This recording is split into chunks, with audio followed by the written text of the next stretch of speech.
சரவண ஜோதியே நமோ நம. வாழ்க வையகம், வாழ்க வளமுடன். அனைத்து தமிழ் நெஞ்சங்களுக்கும் கனிவான வணக்கங்கள். நாம் தற்போது 2025ஆம் ஆண்டின் இறுதியை நெருங்கிக் கொண்டிருக்கிறோம். 2026ஆம் ஆண்டின் முதல் மாதமான ஜனவரி மாதத்தில் நுழைய உள்ளோம்.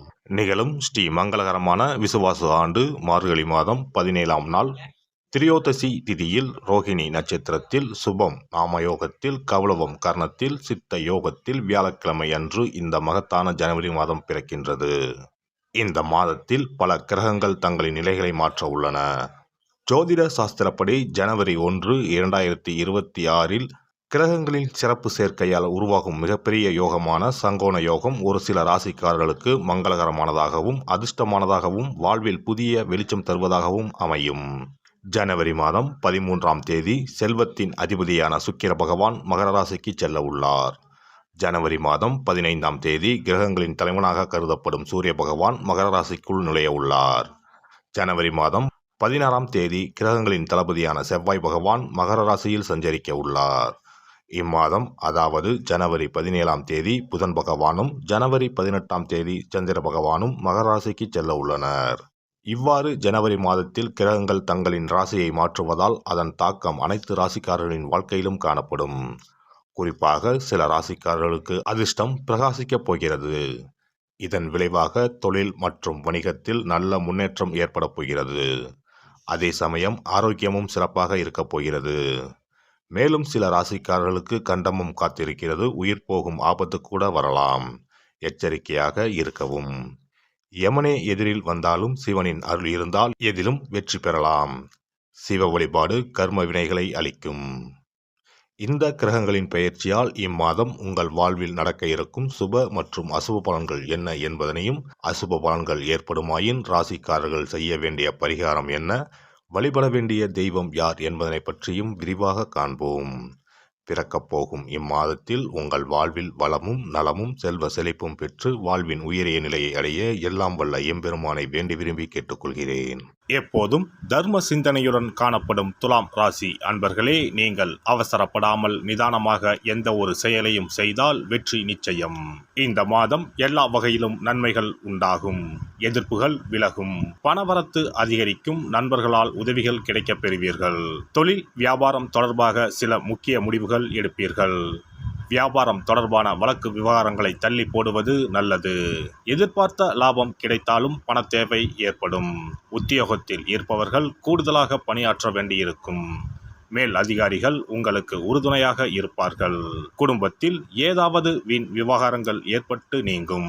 கணவன் மனைவிக்கு இடையே திடீர் கருத்து வேற்றுமை உண்டாகலாம். உறவினர்கள் மூலம் எதிர்பார்த்த உதவிகள் தாமதமாக கிடைக்கும். பிள்ளைகளுக்காக கூடுதலாக பாடுபட வேண்டியிருக்கும். சகோதரர்களிடம் கவனமாக பேசுவது நல்லது. பெண்களுக்கு இந்த மாதம் பணவரத்து கூடும். ஏற்கனவே செய்த ஒரு காரியத்தின் பலன் இப்போது கிடைக்கும். திடீர் மன வருத்தம் ஏற்படலாம். கலைத்துறையினரை பொறுத்தவரை மற்றவர்களுக்கு உதவ போய் வீண் பிரச்சனைகளில் மாட்டிக்கொள்ளலாம். கவனம் தேவை. வாகனங்களில் செல்லும் போது எச்சரிக்கையாக செல்வது நல்லது. அரசியல் துறையினருக்கு எல்லா நன்மைகளும் உண்டாகும். மன துயரம் நீங்கும். சிற்றின்ப செலவு அதிகரிக்கும். மனதில் ஏதாவது ஒரு கலக்கம் ஏற்படும். காரணமே இல்லாமல் வீண்பழி சுமக்க நேரிடும்.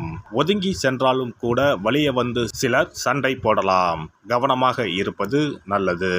மாணவர்கள் எதையும் ஒரு முறைக்கு பலமுறை யோசித்து செய்வது நல்ல பலனை தரும். நட்சத்திர பலன்கள். சித்திரை 3, 4ஆம் பாதங்கள். இந்த மாதம் அடுத்தவர்களிடம் பேசும்போது யாரை பற்றியும் விமர்சிக்காமல் இருப்பது நன்மையை தரும். பண வரவில் தாமதம் இருக்கும். மாணவர்களுக்கு கல்வியில் பின்தங்கிய நிலை மாற கூடுதல் கவனத்துடன் அதிக நேரம் ஒதுக்கி பாடங்களை படிப்பது அவசியம். சுவாதி நட்சத்திரம். இந்த மாதம் பணவரத்து கூடும். ஆன்மீக செலவுகள் உண்டாகும். காரிய தடை தாமதம் விலகும். ஆனாலும் அந்த காரியத்தை செய்து முடிக்க கூடுதலாக உழைக்க வேண்டியிருக்கும். அந்நிய மொழி பேசுபவர்களால் உதவிகள் கிடைக்கும். வசிக்கும் இடத்தில் மதிப்பும் மரியாதையும் அதிகரிக்கும். விசாகம் 1, 2, 3ஆம் பாதங்கள். இந்த மாதம் தொழில் வியாபாரத்தில் முன்னேற தேவையான வாய்ப்புகள் கிடைக்கும். தொழில் போட்டிகள் விலகும். தேவையான நிதி உதவி கிடைக்கக்கூடும். உத்தியோகத்தில் இருப்பவர்கள் உற்சாகமாக பணிகளை கவனித்தாலும் அலுவலக வேலைகளில் தாமதம் இருக்கும். புதிய வேலைக்கு முயற்சி செய்பவர்களுக்கு சாதகமான பலன் கிடைக்கும். மகாலட்சுமி தேவியை வணங்கி வர குடும்பத்தில் மகிழ்ச்சி நிலவும், சுபிட்சம் உண்டாகும்.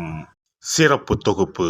கண் திருஷ்டிகள் அகன்று தடைப்பட்டு கொண்டிருக்கும் காரியங்கள் நிறைவேற செய்ய வேண்டிய பரிகாரம் என்ன என்பதனை பற்றி காண்போம். வாழ்க்கையில் நல்ல நிலையில் இருந்தவர்கள் கூட திடீரென்று பொருளாதாரம் இழந்து மன கஷ்டங்களுடன் வாழும் நிலை ஏற்படும். இந்த நிலை எதனால் ஏற்பட்டது என்று ஆராய்ந்து பார்த்தால் பெரும்பாலும் அவர்களின் மீதான கண் திருஷ்டிதான் காரணமாக இருக்கும். கல்லடி பட்டாலும் கண்ணடி படக்கூடாது என்று சொல்வார்கள் அல்லவா, அது உண்மைதான். இது போன்ற பிறரின் பொறாமை கொண்ட கண் திருஷ்டியினால் பலரின் வாழ்க்கை சிரமத்திற்கு ஆளாக நேரிடும். இது போன்ற கண் திருஷ்டிகளிலிருந்து எப்படி தப்பிப்பது? இருக்கவே இருக்கிறது எளிதாக கிடைக்கும் ஊமத்தஞ்செடி. தெய்வ சக்தி நிறைந்த செடியாக கருதப்படும் ஊமத்தஞ்செடியின் காய், பூ, இலைகள் என அனைத்தும் தீய சக்திகள் விரட்ட பரிகாரத்துக்கு பயன்படுகிறது. பொதுவாக ஊமத்தம் காய்க்கு கெடுதலை அகற்றக்கூடிய சக்தி உண்டு. நம் வீட்டில் உள்ள எதிர்மறை சக்தியை அகற்றுவதற்கு ஊமத்தங்காய் தீபம் சிறந்த பரிகாரமாகிறது. தெய்வீக மகத்துவம் நிறைந்த ஊமத்தங்காய் மற்றும் பூவையும் எடுத்துக்கொள்ளுங்கள். வீட்டுக்கு அருகில் இல்லை என்றால் நாட்டு மருந்து கடைகளில் கிடைக்கும். இந்த 2 பொருட்களையும் மஞ்சள் தண்ணீரை கொண்டு நன்றாக கழுவி விடுங்கள். சிறிது நேரம் அவற்றிலுள்ள ஈரம் போக ஆறவிட்டு பிறகு அவற்றை ஒரு மஞ்சள் துணியில் குலதெய்வத்தை வேண்டி ₹1 நாணயத்தோடு சேர்த்து முடிந்து வீட்டின் நிலைப்படியில் கட்டி தொங்க விடுங்கள். இந்த முடிச்சை வெள்ளிக்கிழமை அல்லது ஞாயிற்றுக்கிழமைகளில் தயார் செய்து வாசல் படியில் கட்டுவது சிறப்பு. தினமும் வீட்டில் தீபம் ஏற்றி காண்பிக்கும் போது இந்த முடிச்சுக்கும் காண்பிக்கவும். இதேபோல் ஊமத்தம் இலைகள் கிடைத்தால் அந்த இலைகளை சுத்தமான மஞ்சள் தண்ணீரில் கழுவிவிட்டு அவற்றை கொண்டு வீட்டில் இருக்கும் விநாயகருக்கு திங்கள் கிழமைகளில் தொடர்ந்து அர்ச்சனை செய்து வர வேண்டும். ஊமத்தம் பூவையும் விநாயகருக்கு சூட்டலாம். 3 வாரங்கள் தொடர்ந்து திங்கள் கிழமைகளில் விநாயகருக்கு ஊமத்தை இலையால் அர்ச்சனை செய்து ஊமத்தம் பூவை சூட்டி வழிபட்டால் வீட்டில் உள்ள கெட்ட சக்தி நடமாட்டம் மற்றும் கண் திருஷ்டிகள் தீரும். ஊமத்தம் செடியும் சிவபெருமானுக்கு உகந்த இலை ஆகும். இந்த ஊமத்தங்காய் வைத்து சிவபெருமானுக்கு தீபம் ஏற்றி வழிபடுவதன் மூலம் நமது பிரச்சனைகளில் இருந்து எளிதாக விடுபட முடியும். முதலில் 2 ஊமத்தங்காய்களை எடுத்துக்கொள்ள வேண்டும். அவற்றின் மீது முட்கள் இருப்பதால் மிகவும் கவனமாக கையாள வேண்டும். ஊமத்தங்காயின் காம்பு பகுதிகளை வெட்டி கொண்டு கத்தியை பயன்படுத்தி ஊமத்தங்காயின் உள்ளே இருக்கும் விதை பகுதியை முழுவதுமாக நீக்கிவிட வேண்டும். பின்னர் 2 அகல் விளக்குகள் மற்றும் விளக்கு வைப்பதற்கான 2 தட்டுகளை எடுத்து சுத்தம் செய்து அவற்றிற்கு மஞ்சள் குங்குமம் போட்டு வைத்துக் கொள்ள வேண்டும். பின்னர் 2 தட்டின் மீதும் ஒவ்வொரு அகல் விளக்கை வைத்துக் கொள்ள வேண்டும். அதன் பிறகு எப்போதும் பூஜை செய்வதற்கு வைப்பது போன்ற வெத்தலைப்பாக்கு, பழம் போன்றவற்றை வைத்துவிட்டு 2 விளக்குகளையும் ஏற்றி சிவபெருமானை மனதார வேண்டிக் கொள்ள வேண்டும். எனக்கு இருக்கும் பிரச்சனைகள் அனைத்தும் தீர்ந்து இன்பமான வாழ்க்கை கிடைக்க வேண்டும் என வேண்டிக் கொள்ள வேண்டும். இந்த பூஜையை வெள்ளிக்கிழமை அன்று தொடங்கினால் தொடர்ந்து 9 வெள்ளிக்கிழமைகள் செய்ய வேண்டும். ஊமத்தங்காயின் மீது எவ்வாறு முட்கள் இருக்கிறதோ அதுபோல நமது வாழ்க்கையில் இருக்கும் முட்கள் போன்ற பிரச்சனைகளை அவை தீர்த்து வைக்கின்றன. இந்த பூஜையை நாம் தொடர்ந்து செய்து வருவதால் நம் மீது இருக்கும் கண் திருஷ்டிகள் அகன்றுவிடும். தீராத துயரங்கள் தீர்ந்துவிடும். பணம், நகை நம்மிடம் பெருகி வரும். சிலருக்கு கையில் சுத்தமாக பணம் இருக்காது. வறுமை தாண்டவமாடும். கடன் தொல்லையால் கஷ்டப்படுவார்கள். பண பிரச்சனையில் சிக்கி கொண்டிருப்பவர்கள் இந்த தீபத்தை ஏற்றினால் 3 வாரங்களில் நல்ல பலனை பெற முடியும். தொழிலில் நல்ல முன்னேற்றம் இருக்கும். கடன் பிரச்சனைகள் தீரும்.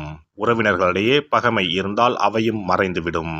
நோய்வாய் உள்ளவர்கள் இந்த தீபத்தை ஏற்றுவதன் மூலம் நல்ல பலனை பெற முடியும். பொதுவாகவே எந்த பரிகாரம் என்றாலும் அதை முழு நம்பிக்கையுடன் செய்தால் மட்டுமே முழு பலன் கிடைக்கும் என்பதை நினைவில் கொள்ளுங்கள். எல்லாம் வல்ல இறையருளால் நீங்களும் உங்கள் அன்பு குடும்பமும் உடல் நலம், நீலாயுள், நிறை செல்வம், உயர் புகழ், மெய்ஞானம் ஓங்கி வாழ்க வளமுடன். இந்த வீடியோ பதிவு உங்களுக்கு பிடித்திருந்தால் லைக் பண்ணுங்க, கமெண்ட் பண்ணுங்க, ஷேர் பண்ணுங்க. மறக்காம சப்ஸ்கிரைப் பண்ணுங்க. பக்கத்துல இருக்கிற பெல் பட்டனை கிளிக் பண்ணுங்க. நன்றி, வணக்கம். ஓம் நமச்சிவாய. சிவாய நம.